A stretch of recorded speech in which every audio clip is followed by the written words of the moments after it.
friend of mine once told me about his visit to a tapestry shop outside of Cairo, Egypt. They had rooms full of people weaving carpets together. Un amigo mío me contó una vez acerca de su visita a un taller de tapicería en las afueras del Cairo, Egipto. Tenían cuartos llenos de personas tejiendo alfombras.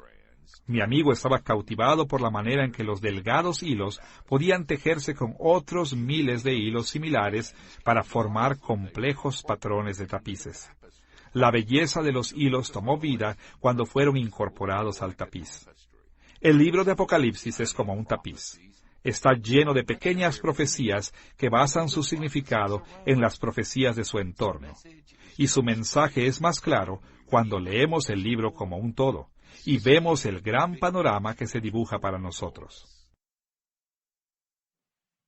Esta es la segunda lección en nuestra serie El libro de Apocalipsis, y la hemos titulado Estructura y contenido.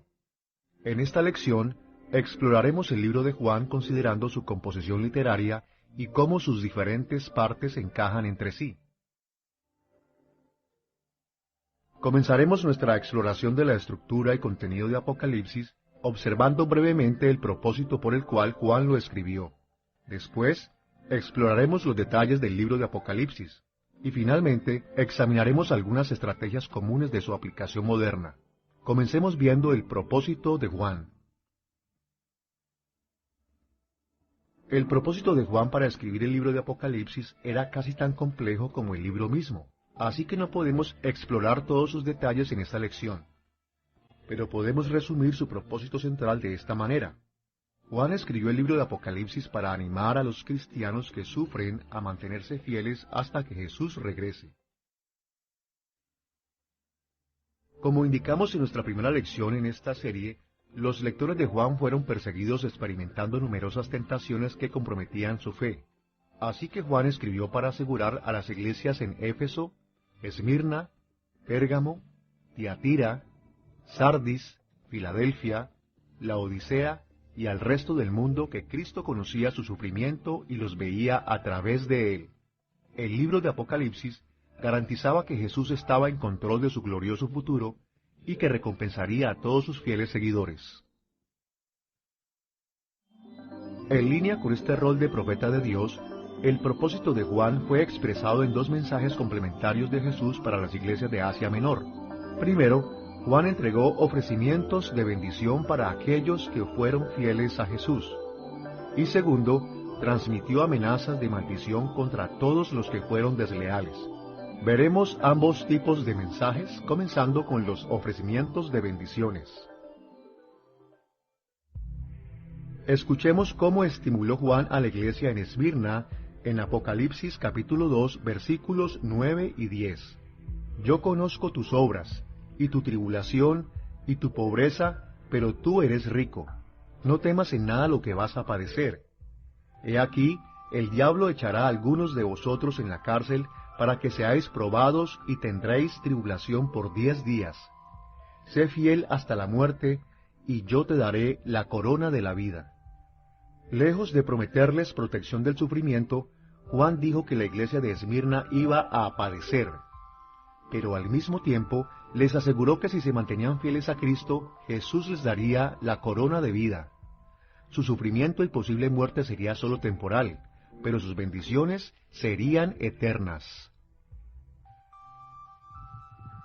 Este estímulo fue importante porque orientó a la audiencia original de Juan a las visiones que seguirían. Les enseñó a leer las visiones con la mirada puesta en las bendiciones que Jesús daría a sus fieles seguidores cuando Él regrese. Por ejemplo, Apocalipsis capítulo 20, versículo 4, habla de la bendición del reinar con Cristo. Escuchemos cómo Apocalipsis capítulo 21, versículos 3 y 4, describe las bendiciones finales que los creyentes recibirán. Y oí una gran voz del cielo que decía, He aquí el tabernáculo de Dios con los hombres, y Él morará con ellos, y ellos serán su pueblo, y Dios mismo estará con ellos como su Dios. Enjugará Dios toda lágrima de los ojos de ellos, y ya no habrá muerte, ni habrá más llanto, ni clamor, ni dolor, porque las primeras cosas pasaron. Esta visión del futuro debe haber motivado a los lectores de Juan a ser fieles a Dios, de manera que habrían de obtener estas maravillosas bendiciones. Además de ofrecer bendiciones a los fieles seguidores de Jesús, Juan también expresa su propósito en las amenazas de maldición que hace en contra de aquellos que son desleales a Cristo. Solo como un ejemplo, escuchemos la amenaza que hace Jesús contra la iglesia Laodicea en Apocalipsis capítulo 3, versículo 16. Pero por cuanto eres tibio y no frío ni caliente, te vomitaré de mi boca. Estas palabras exhortan firmemente a los lectores de Juan a arrepentirse de sus pecados y a vivir en vehemente sumisión a Jesús. La amenaza de ser vomitados de la boca de Cristo advierte claramente que la rebelión flagrante contra Jesús les llevaría a maldiciones divinas. Estos tipos de amenazas fueron incluidas para que la audiencia original de Juan pudiera leer las visiones que seguían con la conciencia de las maldiciones de Dios. Como autor, Juan remarcó estas maldiciones muchas veces para exhortar tanto a los falsos como a los verdaderos creyentes a arrepentirse de sus pecados. Por ejemplo, varias veces las visiones de Juan describen los castigos que caen sobre aquellos que adoran a la bestia. Estos idólatras son aplastados en el lagar de Dios en Apocalipsis capítulo 14. Son atormentados con enfermedades en el capítulo 16. Y son quemados en el lago de fuego en los capítulos 19 al 21. Estas visiones eran verdaderas amenazas en contra de los falsos creyentes en las iglesias de Asia Menor, pero también animaban a los verdaderos creyentes a evitar el tipo de comportamiento y actitud que conduce al juicio de Dios. Without a doubt, many details of the book of Revelation are hard to understand. But its main ideas... Sin lugar a duda, muchos detalles del libro de Apocalipsis son difíciles de entender, pero sus principales ideas se mantienen claras. El propósito de Juan era animar a sus lectores a ser fieles a Cristo, aun cuando estuvieran sufriendo. El ofrecimiento de las bendiciones de Dios debió animarlos a ser leales a Jesús y a ser activos en buenas obras. Y Él los amenazó con las maldiciones de Dios para dirigirlos al arrepentimiento. De una u otra forma, cada imagen, símbolo y escenario en Apocalipsis fomenta la fidelidad. Y si mantenemos este propósito en mente, nos ayudará a entender lo que el libro de Apocalipsis significó para los primeros cristianos y lo que significa para los lectores modernos también.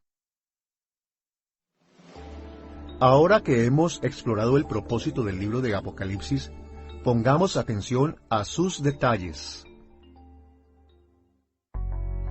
El libro de Apocalipsis comienza con una pequeña introducción en el capítulo 1, versículos del 1 al 8.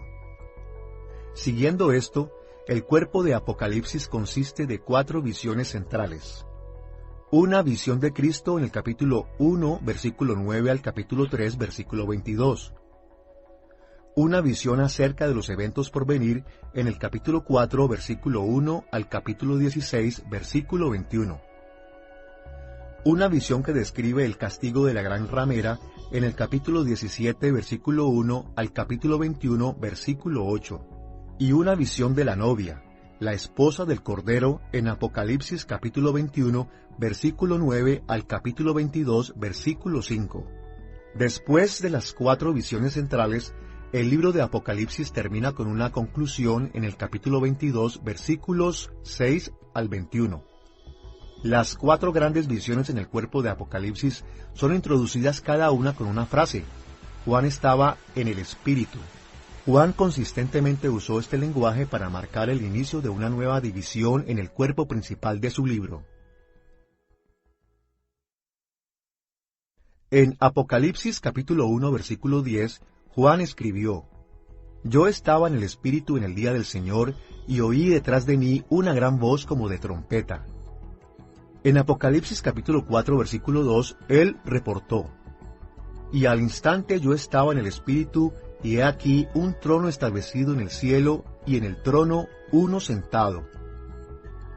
En Apocalipsis capítulo 17, versículo 3, él dijo: Y me llevó en el Espíritu al desierto. Y en Apocalipsis capítulo 21 versículo 10, él escribió: Y me llevó en el espíritu a un monte grande y alto, y me mostró la gran ciudad santa de Jerusalén que descendía del cielo de Dios. Exploraremos cada gran sección del libro de Apocalipsis, comenzando con la introducción en Apocalipsis capítulo 1, versículos 1 al 8.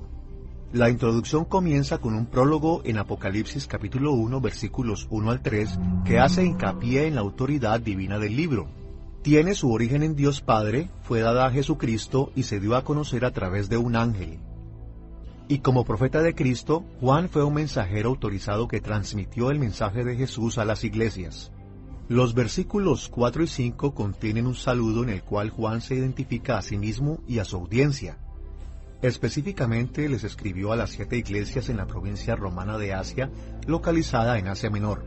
Juan también incluyó un saludo de Dios el Padre, quien es descrito como el que es y que era y que ha de venir, del Espíritu Santo, cuya plenitud o integridad se simboliza como los 7 espíritus ante su trono, y de Jesucristo, a quien Juan llama el testigo fiel, el primogénito de entre los muertos y el gobernador de los reinos de la tierra. En los versículos 5 al 8, Juan ofreció una alabanza a Dios y esta alabanza reveló algunas de sus preocupaciones centrales por su audiencia. Juan alabó a Dios por su soberanía, convencido de que Dios estaba formando toda la historia para sus propios propósitos gloriosos. Él alabó a Dios por la redención en Jesucristo, porque la vida, muerte, resurrección y ascensión de Jesús son la base de cada esperanza mencionada por Juan en su libro. Y finalmente, él alabó a Dios por la promesa de que Cristo vendría otra vez, el gran evento futuro cuando todo lo que Dios ha planeado y prometido será cumplido. Después de la introducción, encontramos la visión de Cristo y su aplicación a las 7 iglesias en Apocalipsis capítulo 1, versículo 9 al capítulo 3, versículo 22. La visión de Cristo comienza con la descripción de Cristo y concluye con las cartas de Cristo a las 7 iglesias de Asia Menor. Observaremos cada una de estas secciones por separado, comenzando con la descripción de Cristo de Juan en Apocalipsis capítulo 1, versículos 9 al 20. Antes de describir a Jesús, Juan expresa su unidad con sus lectores, identificándose a sí mismo como su compañero en el sufrimiento, en el reino de Cristo y en paciente resistencia. El sufrimiento siempre ha sido una realidad en los creyentes, pero Juan insistió que en la era del Nuevo Testamento nuestro sufrimiento tiene un significado especial. Cristo sufrió mientras estuvo en contra del pecado, y porque los creyentes estamos unidos en Jesús, nosotros también sufrimos. Aún así, cada vez que sufrimos tenemos la consolación de que Dios está presente con nosotros y que Él soberanamente gobierna sobre nuestras situaciones. En cada circunstancia, aún en el martirio, tenemos la victoria sobre el mal y la muerte a través del poder de Cristo. Juan también indicó que él recibió esta visión mientras él estaba en el Espíritu. Esto probablemente indica que Juan estaba en un estado de éxtasis espiritual, aun y cuando no fue movido físicamente a otro lugar. Esta es una de las maneras en las que Dios se revela a sí mismo a los profetas en el Antiguo Testamento, también como lo podemos ver en pasajes como Ezequiel capítulo 3, versículo 12. Finalmente, Juan concluye el prefacio diciendo que una voz del cielo lo comisionó para escribir los reportes visionarios a las iglesias en Éfeso, Esmirna, Pérgamo, Tiatira, Sardis, Filadelfia y Laodicea. La descripción que Juan hizo de Jesús comienza en Apocalipsis capítulo 1, versículo 12. Jesús aparece como el Hijo del Hombre caminando entre los 7 candelabros. Estos simbolizaban las iglesias que trajeron la luz de Dios en Cristo al mundo, aún bajo la tiranía de la oscuridad. Los candelabros también hacen recordar a los lectores de Juan los muebles en el tabernáculo del Antiguo Testamento y en el templo, y el hecho de que Jesús ahora está en el tabernáculo celestial delante del trono de Dios. Ya en el capítulo 1, versículo 4, Juan marcó una conexión simbólica entre las 7 iglesias de Asia Menor y las 7 luces del candelabro delante de Dios. En el tabernáculo y después en el templo, Dios manifestó su gloriosa presencia entre su pueblo, y así como Dios una vez habitó entre su pueblo Israel, Cristo ahora habita entre su iglesia. Jesús también estaba vestido de una túnica y un cinto, asemejando al sumo sacerdote en el templo judío. Sus ojos eran como llamas de fuego y sus pies como bronce bruñido. Su voz era poderosa, como el correr de muchas aguas. Una espada de 2 filos salía de su boca, y su rostro brilló tan intensamente con su gloria que parecía el mismo sol. Esta apariencia mostraba que Jesús era majestuoso, glorioso y poderoso. Ahora que hemos examinado la descripción de Cristo de Juan, observemos las cartas de Jesús a las 7 iglesias en Apocalipsis capítulos 2 y 3. Cristo dirigió cartas a las 7 iglesias localizadas en Asia Menor, que está en la porción oeste de la Turquía moderna. Él arregló las cartas en el orden en el que una persona podía repartirlas en un viaje. Él escribió primero a la ciudad costera de Éfeso, después a Esmirna, en el norte, después a Pérgamo, aún más al norte. La siguiente carta la dirigió al sureste, a Tiatira, después Sardis, después Filadelfia, después Laodicea. Estas cartas grabaron las palabras que Jesús habló en su tribunal celestial y fueron designadas para ayudar a las iglesias a entender y a responder a las visiones que siguieron. En términos generales, todas estas cartas siguen el mismo patrón básico con ligeras variaciones en el orden. Este patrón contiene muchos elementos que asemejan las profecías del Antiguo Testamento y nos recuerdan que Juan servía como profeta de Jesús para estas iglesias. Primero, cada carta comienza dirigida al ángel de cada iglesia.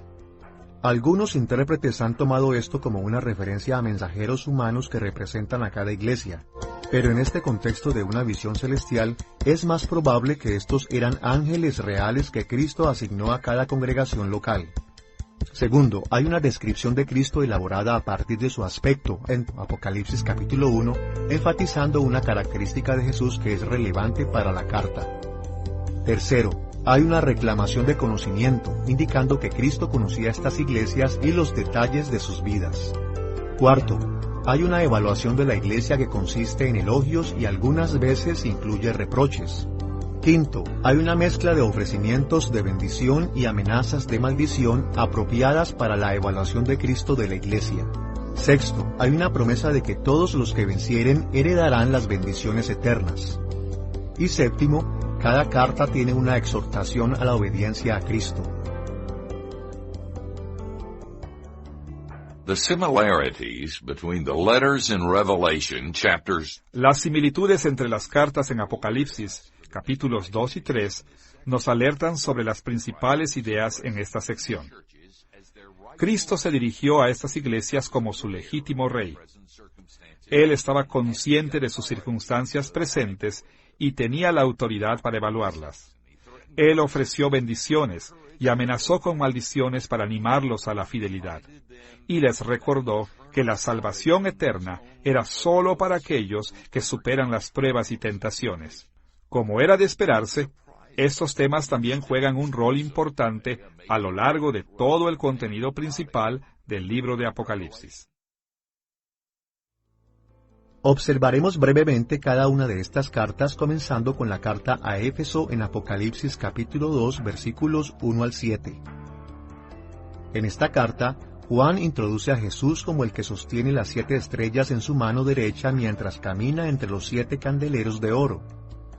Esta descripción enfatiza la luz de la gloria y el poder de Cristo. Como su rey, Jesús dio una evaluación mixta de la iglesia en Éfeso. Tenían un celo loable por la sana doctrina, y no toleraban el comportamiento malvado. Dice específicamente que odiaban las prácticas de los Nicolaitas, un grupo herético que tenía una mezcla de fe cristiana con erotismo pagano. Pero la iglesia de Éfeso también recibió una fuerte crítica. En Apocalipsis capítulo 2, versículo 4, Jesús les dijo que ellos habían abandonado su primer amor, habían perdido su entusiasmo y celo por Cristo y su reino. Por lo tanto, Cristo les advierte que si ellos no se arrepienten y regresan a su entusiasmo anterior, Él quitaría su candelabro, su símbolo de honor en el cielo. Dicho en otras palabras, ellos serían disciplinados. La carta a la iglesia de Esmirna aparece en Apocalipsis capítulo 2, versículos 8 al 11. Esta comienza con una descripción de Jesús como el primero y el último, quien murió y volvió a la vida otra vez. Esta descripción identifica a Jesús como quien ha creado todas las cosas y como el punto central del destino final de la creación. Esta es una de las dos cartas que no incluyen un reproche por haber actuado mal. Se enfoca totalmente en la simpatía y comprensión de la iglesia en Esmirna, quien ha sufrido seria persecución, probablemente de judíos incrédulos. A pesar de los problemas de los judíos en Esmirna creados por la iglesia, Jesús exhortó a sus seguidores a ser fieles, y los animó a confiar en Él porque había vencido a la muerte. A continuación, Cristo se dirigió a la iglesia en Pérgamo, en Apocalipsis capítulo 2, versículos 12 al 17. En esta carta, Juan introdujo a Cristo como el que tiene una aguda espada de dos filos. Las palabras de Jesús son de gran nitidez, capaces de juzgar entre lo correcto y lo incorrecto. Y esto era directamente relevante porque su evaluación de la iglesia era tanto positiva como negativa. Escuchemos lo que Jesús dijo en Apocalipsis capítulo 2, versículos 13 y 14. No has negado mi fe, ni aun en los días en que Antipas, mi testigo fiel, fue muerto entre vosotros, donde mora Satanás. Pero tengo unas pocas cosas contra ti. Jesús siguió su elogio con una reprensión. La iglesia había fallado al rechazar a los nicolaítas, así como las enseñanzas que fueron asociadas con Balaam. Estos falsos maestros llevaron a muchos a la juerga pagana y a la inmoralidad. Y Cristo advirtió que disciplinaría a la iglesia si ellos no se arrepentían. La carta a la iglesia de Tiatira aparece en Apocalipsis capítulo 2, versículos 18 al 29. Aquí, Juan describe a Jesús como un fuego purificador, con ojos como llamas de fuego y pies como bronce bruñido. Esta descripción se relaciona directamente con el contenido de la carta, porque la iglesia de Tiatira necesitaba ser refinada y purificada. En Apocalipsis capítulo 2, versículos 19 y 20, Jesús dijo lo siguiente: Yo conozco tus obras, y amor, y fe, y servicio, y tu paciencia, y que tus obras postreras son más que las primeras. Pero tengo unas pocas cosas contra ti, que toleras que esa mujer Jezabel, que se dice profetiza, enseñe y seduzca a mis siervos. A diferencia de la iglesia de Éfeso, los de Tiatira no habían perdido su primer amor por Cristo. En cambio, su amor había aumentado. Pero ellos toleraron las falsas enseñanzas de una mujer en particular, a quien Jesús despectivamente llama Jezabel. Al igual que la infame reina Jezabel que aparece en 1 y 2 de Reyes, esta mujer sedujo al pueblo en inmoralidad sexual e idolatría, dos prácticas estrechamente relacionadas entre los paganos en Asia Menor. Jesús advirtió a esta iglesia a abandonar estas falsas enseñanzas y a mantenerse fieles a Él. Después está la carta para la iglesia de Sardis en Apocalipsis capítulo 3, versículos 1 al 6. Aquí, Juan alude a las 7 manifestaciones del Espíritu y a las 7 estrellas que están en la mano de Jesús para recordar a la iglesia en Sardis que Jesús tiene todo el poder y autoridad. Juan dirigió la atención a la autoridad de Jesús porque su evaluación de esta iglesia fue muy severa. Como leemos en Apocalipsis capítulo 3, versículos 1 al 3. Yo conozco tus obras, que tienes nombre de que vives y estás muerto. Sé vigilante, y afirma las otras cosas que están para morir, porque no he hallado tus obras perfectas delante de Dios. Pues si no velas, vendré sobre ti como ladrón. La ciudad de Sardis tenía la reputación de ser una gran fortaleza, pero en sus 2 ocasiones había sido capturada por sorpresa. Y Jesús les advierte que Él hará algo similar a la iglesia en Sardis si ellos fallan en su arrepentimiento. Él vendrá como un ladrón, atacándolos por sorpresa. Pero para aquellos que se mantengan fieles a Él, Cristo prometió pureza, vindicación y recompensa. La carta de Jesús a la iglesia en Filadelfia aparece en Apocalipsis capítulo 3, versículos 7 al 13.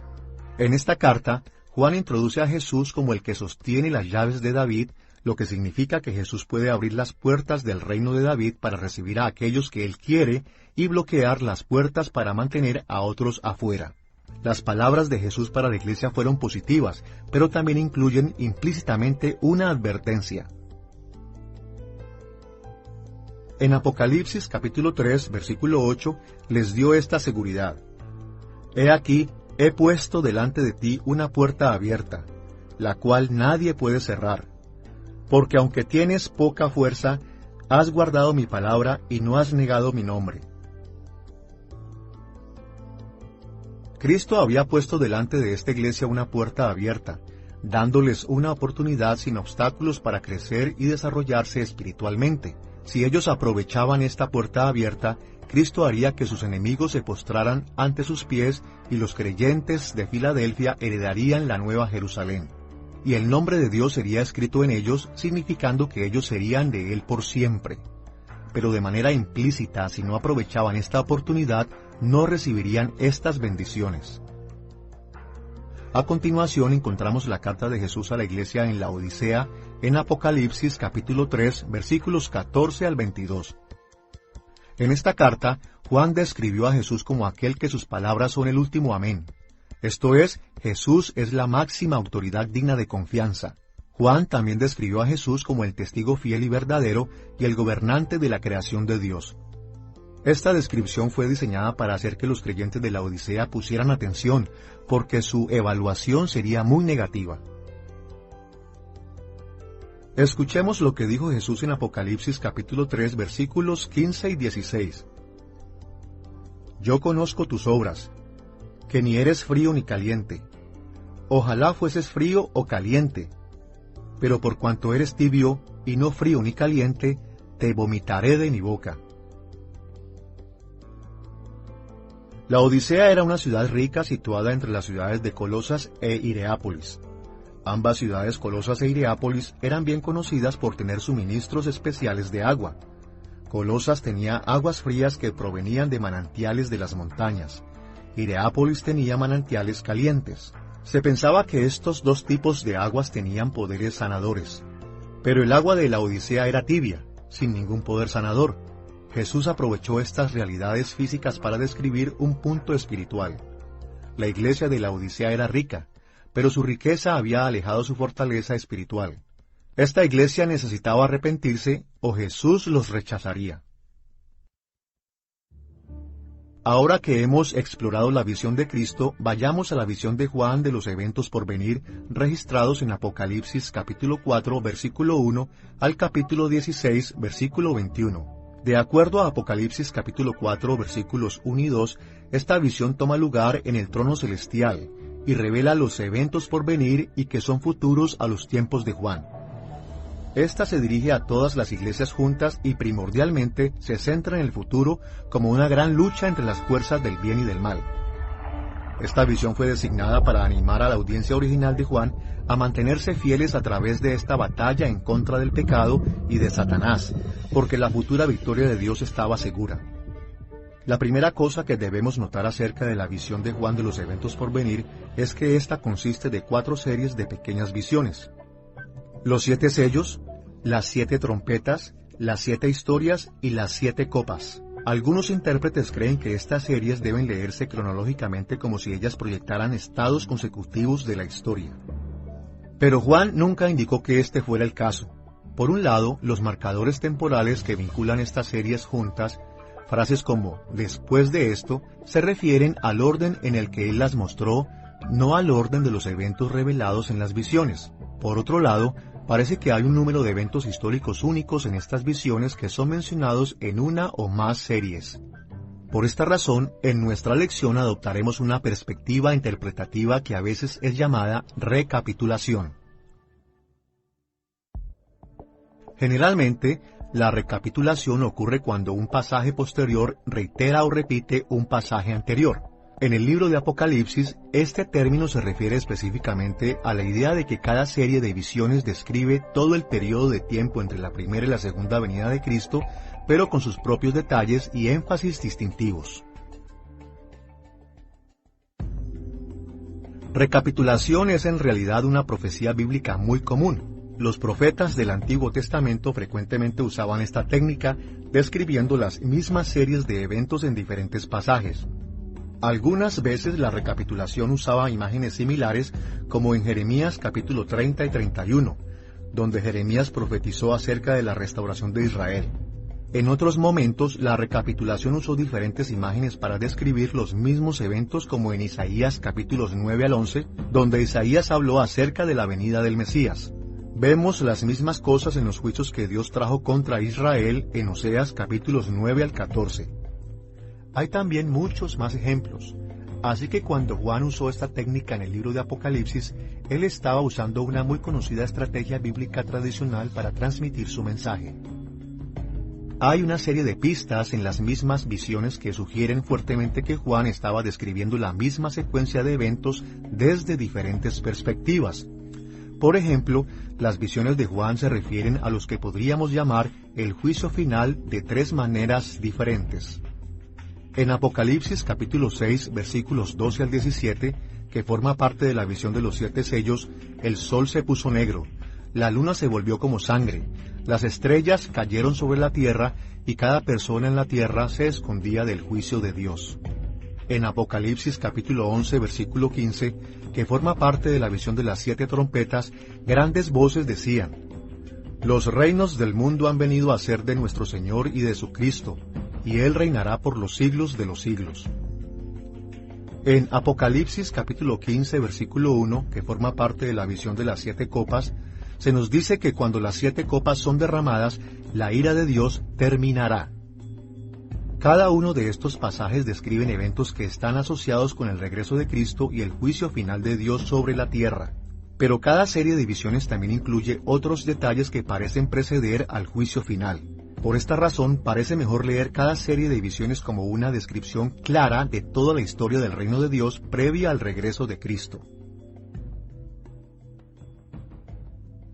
Even though recapitulation is a widespread view among evangelicals, a pesar de que la recapitulación es una opinión generalizada entre los evangélicos, es importante reconocer que algunos no interpretan el libro de Apocalipsis de esta manera. Por lo que en esta lección no vamos a vincular nuestras interpretaciones con las de la perspectiva de la recapitulación. Aún así, debemos reconocer que la mayoría de los maestros cristianos creen que esta perspectiva tiene el mejor sentido de la estructura literaria de la visión de Juan acerca de los eventos por venir, así como del contenido de esas visiones. Como hemos visto, la visión de Juan de los eventos por venir se divide en 4 secciones principales: la visión de los 7 sellos, las 7 trompetas, las 7 historias simbólicas y las 7 copas. Exploraremos cada serie de visiones comenzando con los 7 sellos en Apocalipsis capítulo 4, versículo 1 al capítulo 8, versículo 1. La visión de los 7 sellos consiste en 2 partes principales, comenzando con una descripción del salón del trono celestial de Dios en Apocalipsis capítulos 4 y 5. Esta sección nos muestra un importante rollo con 7 sellos y prepara el escenario para la apertura de estos sellos en los capítulos 6 al 8. Apocalipsis capítulo 4 versículos 1 al 11 describe una escena en el salón del trono celestial de Dios y se asemeja a visiones similares en Ezequiel capítulo 1. Isaías capítulo 6 y otros pasajes del Antiguo Testamento. Dios estaba sentado en su trono y estaba siendo adorado por criaturas celestiales, incluyendo 4 que Juan describe con cierto detalle. Cada uno de los 4 estaban cubiertos de ojos y tenían 6 alas, pero en general tenían diferentes aspectos. Uno asemejaba a un león, otro a un becerro, otro a un hombre y otro a un águila. Probablemente ellos representaban a todas las criaturas de la tierra dando alabanza a Dios. La visión de Juan también mostró a 24 ancianos alrededor del trono de Dios, probablemente enumerados de acuerdo a las 12 tribus del Israel del Antiguo Testamento y a los 12 apóstoles del Nuevo Testamento. Estos ancianos simbolizaron el pueblo de Dios a través de la historia.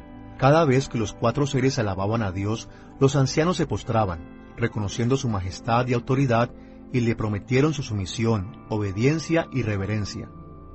Más allá de los ancianos estaba una multitud de ángeles que expresaban alabanza a Dios y también alababan al Cordero de Dios. Esta escena también contiene muchas imágenes de las descripciones del Antiguo Testamento del tabernáculo y del templo, lámparas que estaban ardiendo ante el trono, incienso que representa las oraciones del pueblo de Dios.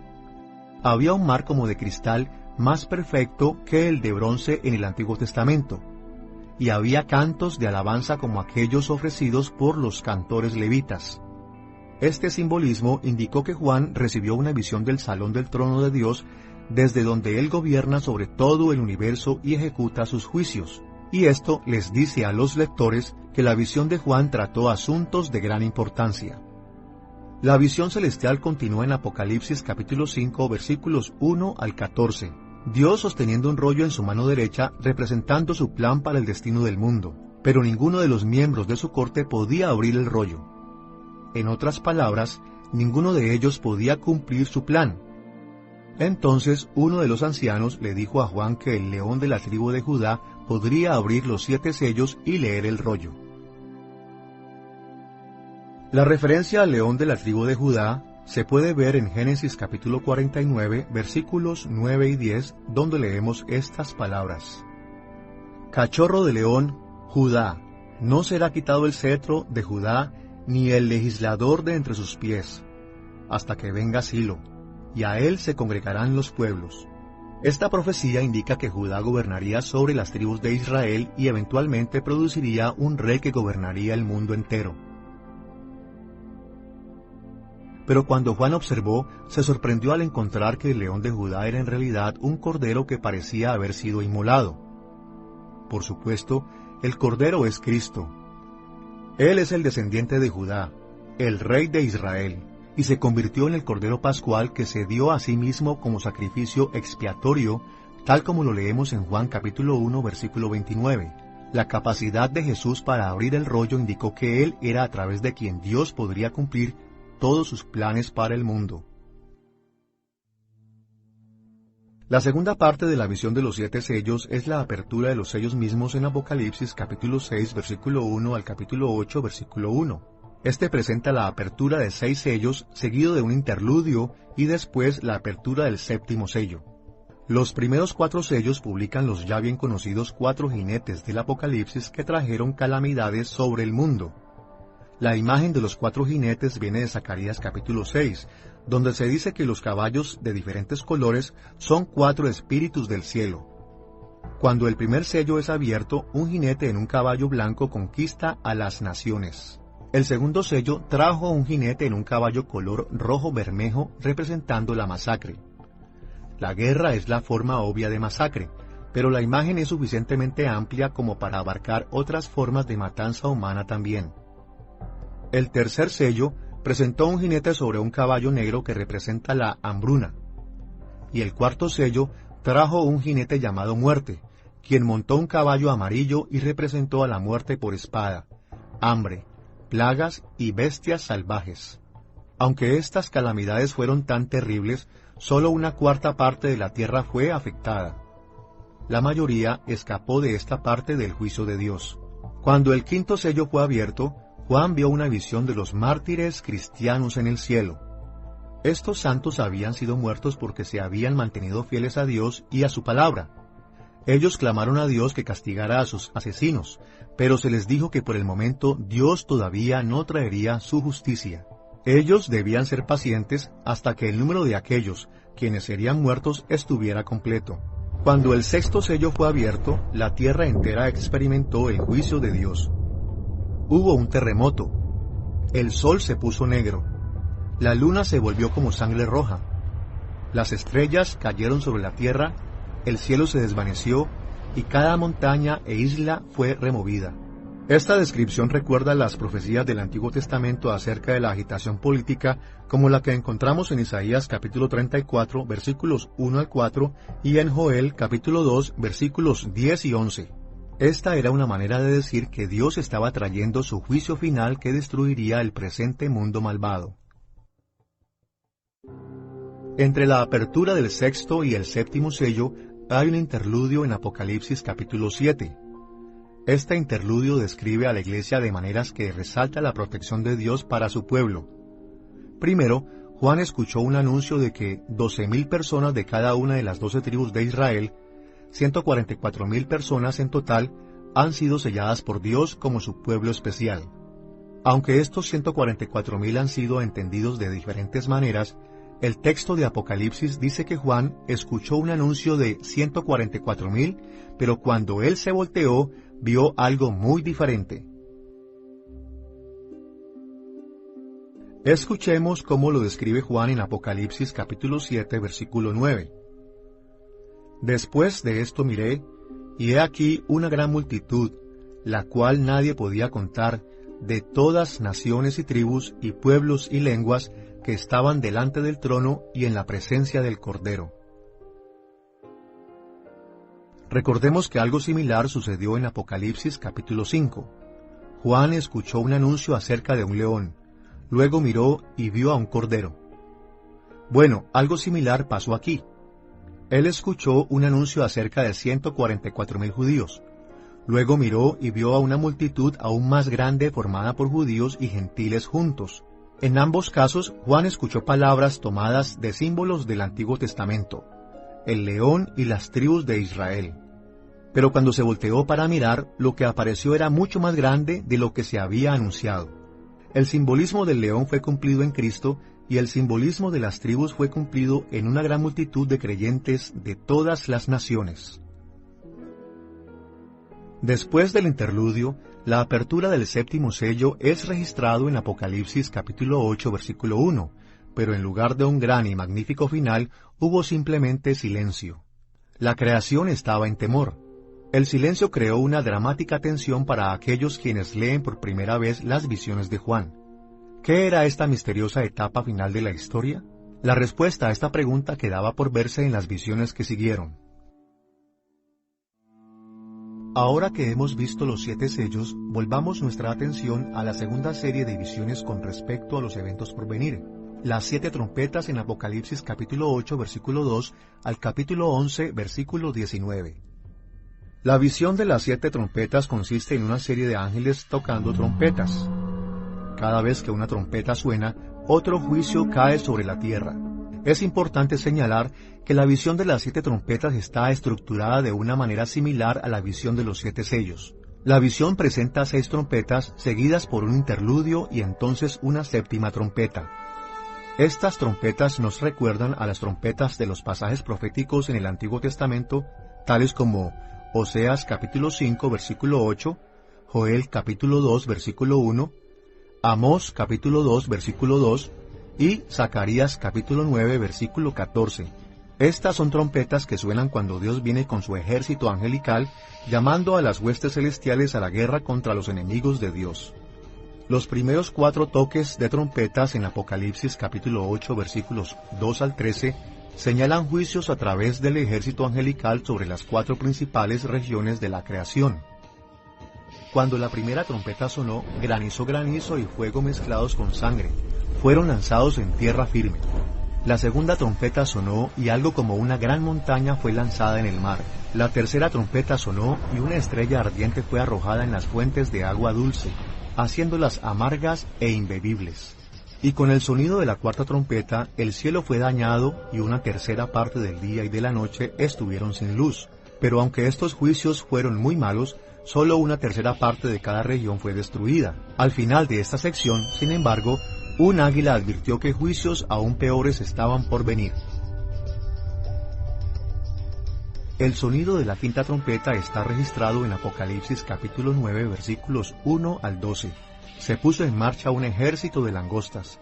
Juan describe estas langostas como caballos preparados para la batalla, que tenían coronas de oro, caras de humanos, cabellos de mujer, dientes de león y colas de escorpión. Pero su poder estaba limitado. Solo podían causar estragos en la tierra por 5 meses, y solo se les permitía atacar a los malvados.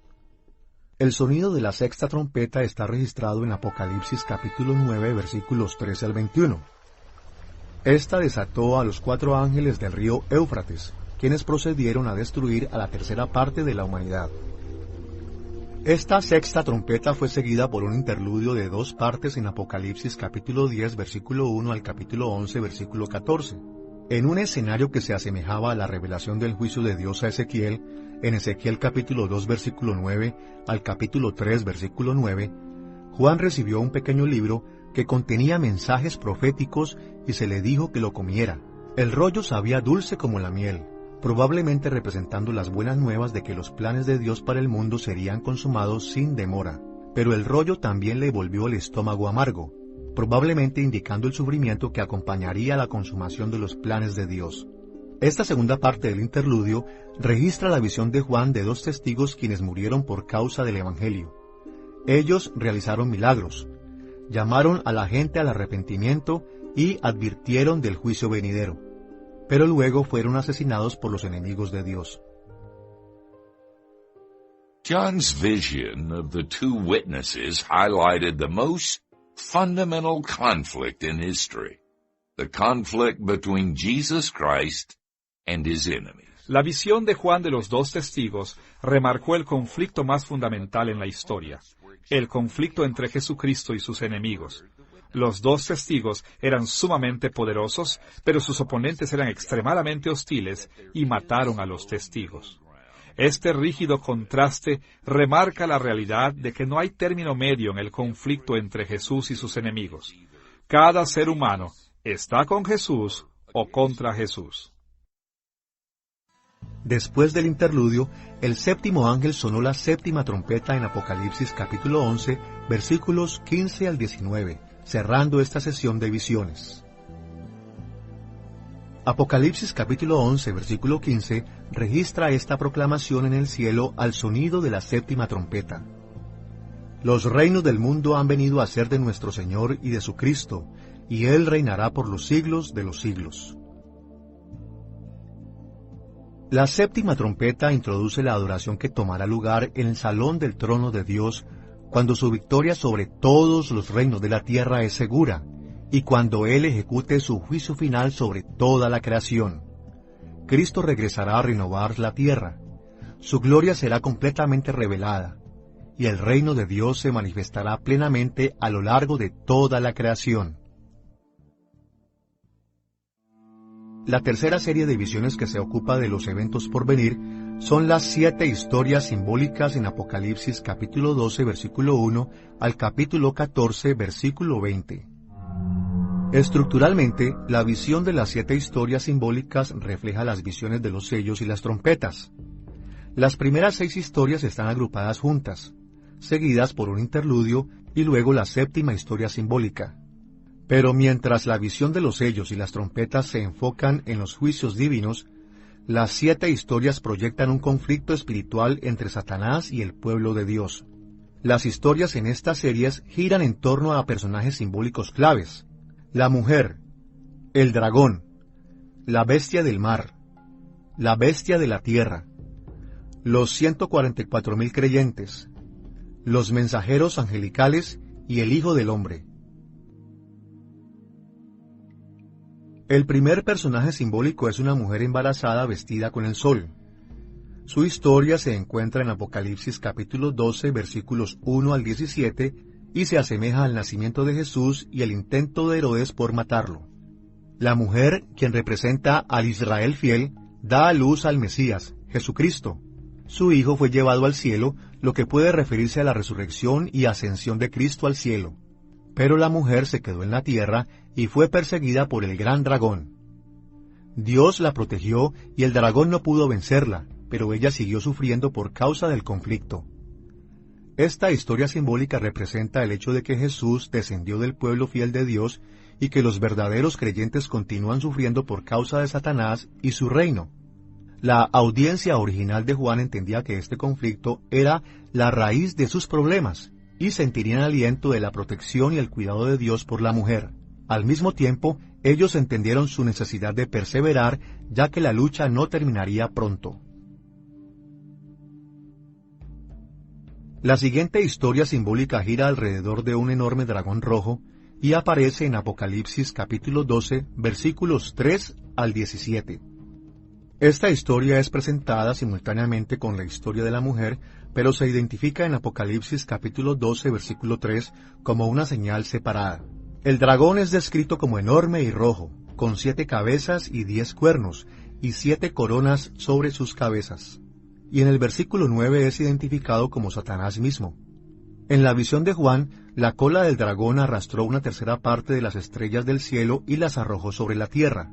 Esta acción puede representar ángeles cayendo para convertirse en demonios o simplemente una agitación política como en Isaías capítulo 34 versículo 4 y Marcos capítulo 13 versículo 25. El dragón atacó a la mujer y al niño, remarcando la lucha intensa entre Satanás y el pueblo de Dios. En la historia del dragón, también hubo una guerra en el cielo en la cual Miguel y los ángeles lucharon contra el dragón. Miguel echó a Satanás y a sus ángeles a la tierra. Una vez arrojado a la tierra, Satanás buscó a la mujer para perseguirla, pero Dios la protegió. Así que Satanás se volvió para atacar a sus descendientes, creyentes que obedecen a Cristo y mantienen el testimonio de Cristo. Esta historia simbólica habría ayudado a los lectores de Juan a entender que ellos estaban siendo perseguidos por causa del odio que Satanás le tiene a Dios y estaban en el proceso de una guerra espiritual. Aún así, Satanás fue derrotado ya, y la iglesia sufrirá persecución solo hasta que el tiempo limitado del dragón se termine. La tercera historia simbólica gira alrededor de la bestia del mar y se encuentra en Apocalipsis capítulo 13, versículos 1 al 10. Esta bestia tiene las características de un león, un oso y un leopardo, similar a la bestia en Daniel capítulo 7, que representa a los reinos idólatras. Esta sugiere que la bestia del mar simboliza todos los poderes políticos que se oponen al reino de Jesucristo. Juan también escribió que la bestia tenía una horrible cicatriz de una herida previa que debería haber sido fatal. El dragón le dio a la bestia del mar el poder y la autoridad sobre todos los reinos de la tierra, y todos los habitantes de la tierra adoraron a la bestia. Se le dio poder aún para hacer guerra contra los santos y para conquistarlos. Los lectores de Juan probablemente asociaron a esta bestia con el emperador o el imperio romano, así como la adoración al emperador. Ellos debieron haber visto la necesidad de resistir a la bestia y de mantenerse fieles a Cristo. La cuarta historia simbólica se centra en una segunda bestia, una que surge de la tierra. Esta historia se encuentra en Apocalipsis capítulo 13, versículos 11 al 18. La bestia de la tierra tiene 2 cuernos como los de un carnero, pero habla como un dragón. Esta sirvió a la bestia del mar y realizó señales milagrosas para hacer que el mundo adorara a la otra bestia. También forzó a la gente a recibir el sello de la bestia en su mano derecha o en su frente. Juntas, ambas bestias intentaron conquistar el mundo entero. Es probable que los lectores de Juan hayan conectado esta bestia con el culto cívico romano que obligó a adorar al emperador, amenazando con matar a aquellos que rechazaran adorar al emperador. Como la historia de la bestia del mar, éste les habría exhortado a resistir la idolatría y a ser fieles a Jesús. La quinta historia simbólica trata de los 144,000 creyentes que pertenecen a Dios y aparece en Apocalipsis capítulo 14, versículos 1 al 5. Basados en el hecho de que el nombre de Dios estaba sellado en sus frentes, ellos parecen ser el mismo grupo mencionado en Apocalipsis capítulo 7, versículos 1 al 8.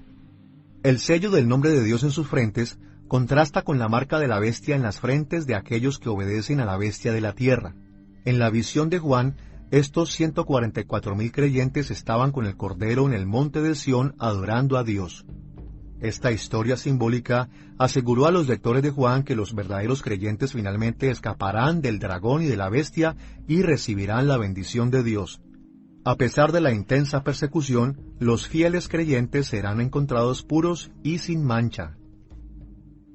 La sexta historia simbólica es una visión de 3 mensajeros angelicales encontrada en Apocalipsis capítulo 14, versículos 6 al 11. En la visión de Juan, el primer ángel proclamó el Evangelio eterno, llamando a la gente a temer a Dios y adorarlo. El segundo ángel anunció la caída de la Gran Babilonia, la ciudad capital de aquellos que se opusieron al reino de Jesucristo. Y el tercer ángel declaró el juicio final de cada uno de los que siguieron y adoraron a la bestia. Estos mensajeros comunicaron que el Evangelio de Cristo triunfaría sobre cada reino opositor y cuando Jesús regrese sus enemigos serían eternamente condenados. La descripción de Juan de estos mensajeros angelicales debió haber animado a sus lectores a que, a pesar de que a veces parece que la iglesia está siendo derrotada, el reino de Cristo eventualmente conquistará a sus adversarios. Y si alguno de los lectores de Juan estaba considerando adorar al emperador para tratar de evitar la persecución, esta historia les alentaría a resistir la tentación.